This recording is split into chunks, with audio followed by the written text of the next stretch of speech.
That was East. Tanji, it's Tanji.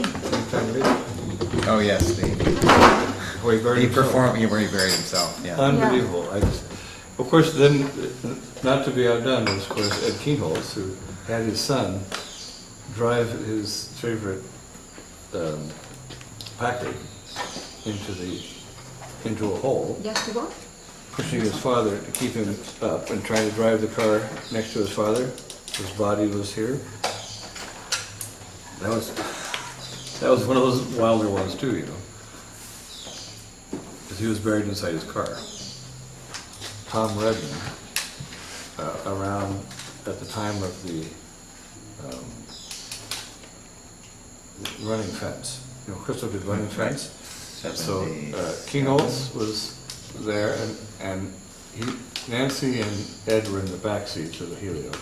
They put Tom Redden up in the front. Tom Redden was the ex-police chief. So we flew around, and I came around, to go back up to Petaluma, so I just came around. Of course, we're low altitude from Stinson Beach, so I just stayed underneath the Golden Gate Bridge. He got quite agitated flying under the Golden Gate Bridge, saying it was illegal. And so I think it was very pleasing to Ed Keenholz and Nancy Redden. This is my one moment with him. But he was quite something, Tom Redden. He was the police chief of LA when the SLA, the Sudanese Liberation Army, was smoked out of a house in the Venice area. He had a news conference when he said, the Sudanese Liberation Army lasted 3 years in San Francisco. It didn't last 3 years, 3 days in LA. That was the end of the press conference. Quite.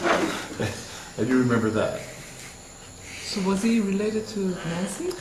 That's Nancy is his daughter. Nancy Redden was the daughter of Tom Redden, the police chief. That was kind of her.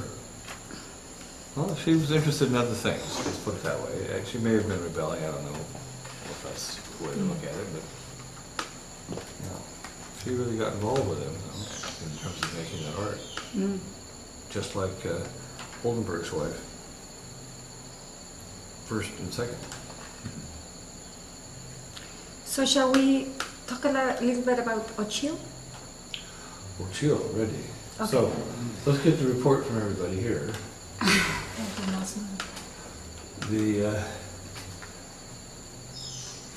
Where do you want to start? No, maybe, well, just, ¿qué tal si, just for recording some general ideas of how it came to be, what was in your mind, and... Well, I remember when it came to be, because we were sitting and having lunch there, and we looked down there, and there was a big rectangular hole cut. And both you and Roberto were disturbed by this. Remember? Mm-hmm. So I said, well, that'd be a beautiful place for an amphitheater. And I drew it on a napkin then, and that was the only plan that Carlos got. The napkin. The I napkin. remember that. Yeah. Yes. Yes. Because I saw that the angle was the same for 3 steps up, 15, 15, 15, making 45 for a seat. And that we have grass, and you have the seat in the front, and you have grass in the back where people could walk behind the people that were seated. And that then kept the slope the same, so the trees that were there could offer shade for the people sitting in the amphitheater.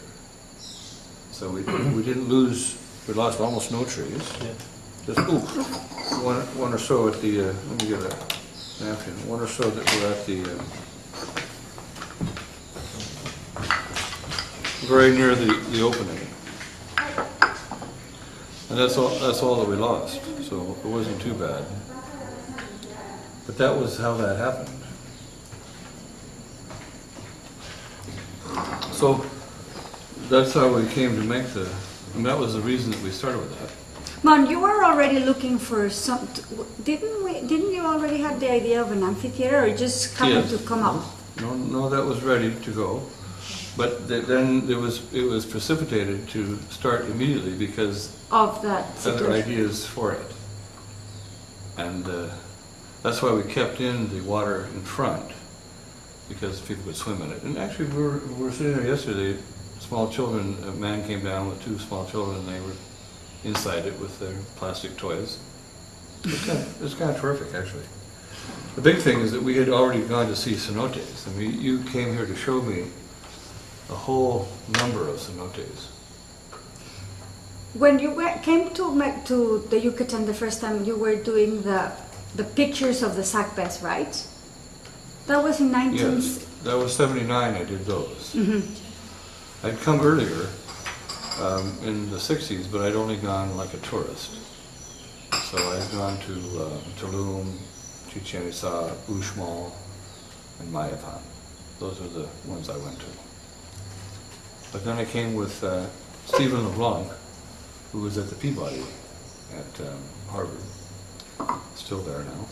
And he wanted, they were putting together all the sac bays, and they're continuous from Coba, and they come up through Belize and up to, well actually they come up from Copan, I'm sorry. They start at Copan, they trace them all the way up through to Belize and of course Tikal and into this area right near Coba, because that was the big trading center apparently.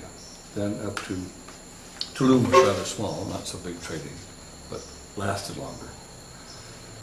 Then through Chichen Itza and Uxmal, and then all the way up through Campeche and Tabasco, and all the way up to Mexico, and then up to Casas Grandes in Mexico, in Chihuahua, into the Mimbres culture in New Mexico.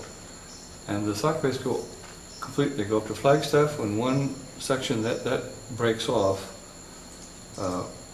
right at El Morro, that's near Ramallah, New Mexico. One goes up to Mesa Verde and the other toward Flagstaff.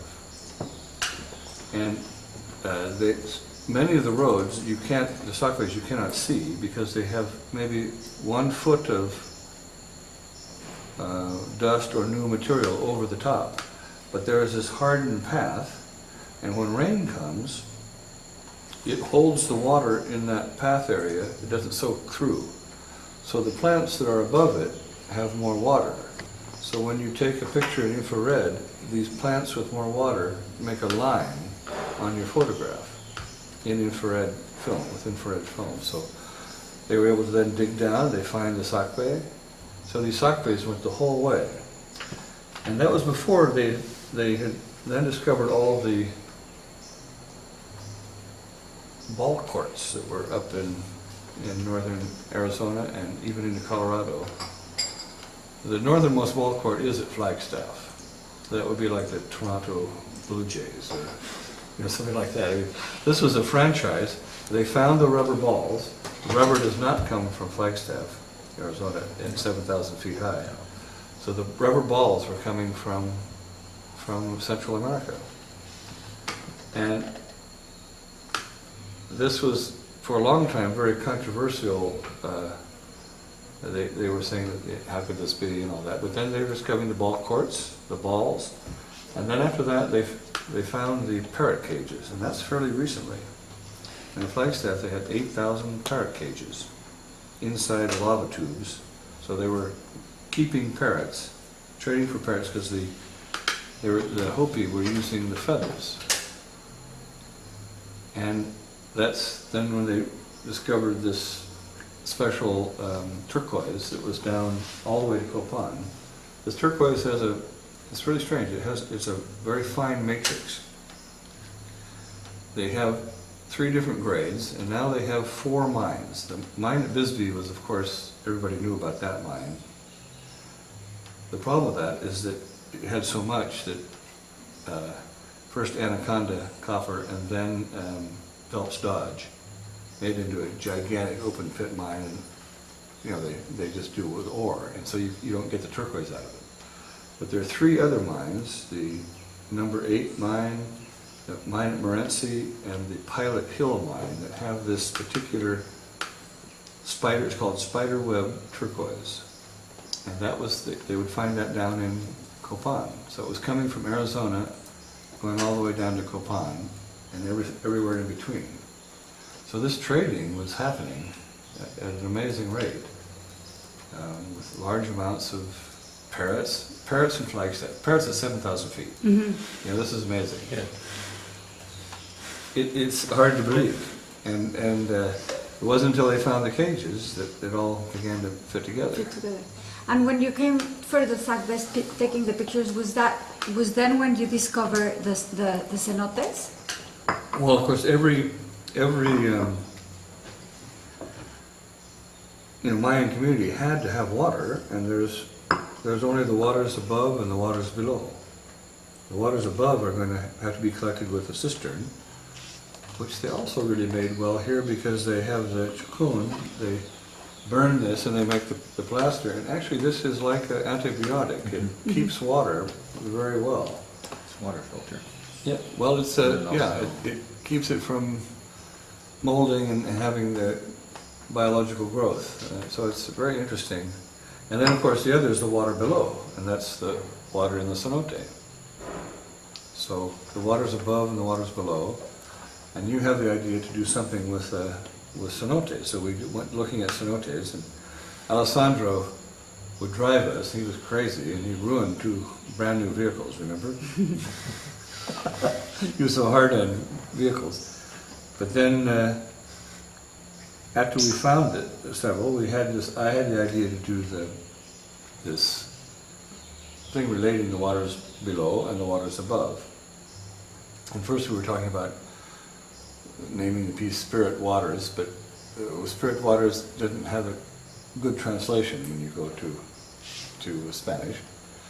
So that's where we got the idea for Agua de Luz.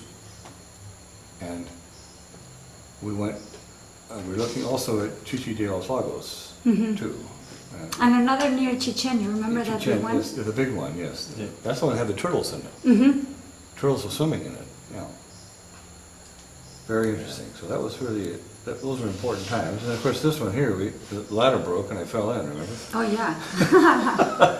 And your foot was a little bit Yes, foot, hurt. yes, and groin, because it was between my legs, the ladder. Anyway, So then the piece of the amphitheater, yes. how is that going to become a piece with light? And what can you tell us a little bit about? Well, that's more of a staging. I mean, that's kind of a situation for an event. And we also talked about this, we have to do one more part to that because we're going to have the ability to come in from the back, which we think would be very important, almost with a spiral ladder or another entrance in the back, so you could come in from backstage. You've been thinking about amphitheaters for a long time. Yes. I mean, obviously, there's the one at Rodin Crater, Rodin but Crater that is one, comes Rodin from... Crater, yes. And I'm interested also in the sound of them. And the shapes, right? And the shapes. And that's partly And what... And this one had the sound already. I mean, the whole, you had this sort of reverberation chamber behind it, Right. which is beautiful in the way the sound comes out of that. And we had the chamber music there, which is wonderful sound. Were there ancient amphitheaters that you saw that clued you into the potential for these shapes and light and sound being held? I have a whole file on amphitheaters. I think I have most of the Greek and Roman amphitheaters. The Greek, of course, had more of the natural sound, and they had more of a circular stage. And then the Romans built the back to it. And if you built the back properly, you can actually use that to help project sound as well. So I'm sort of doing an adaptation of that in the one at Rodin Crater. And this is more like that because this has that chamber behind it. So tell us a little bit about the shape of the cenote. Well, the cenote was a collapsed cenote already, and there are different kinds of cenotes all over. There are thousands of, this is in the zona de cenotes, which is cenotes all over the place.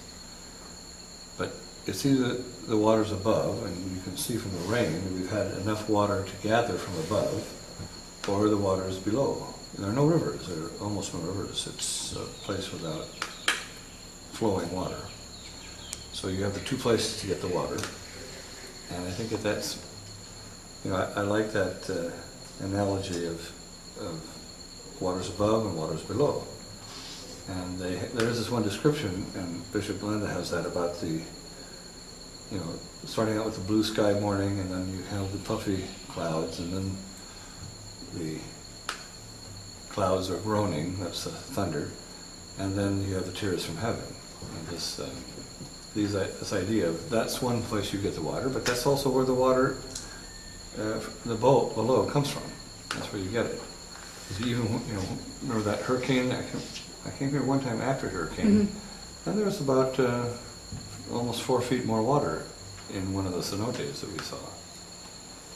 And here, everything revolves around water. You need to have it. So when they went from the time of Maya to the time of the Henneken, it was all done around the same water sources. So it was generally done around the cenotes.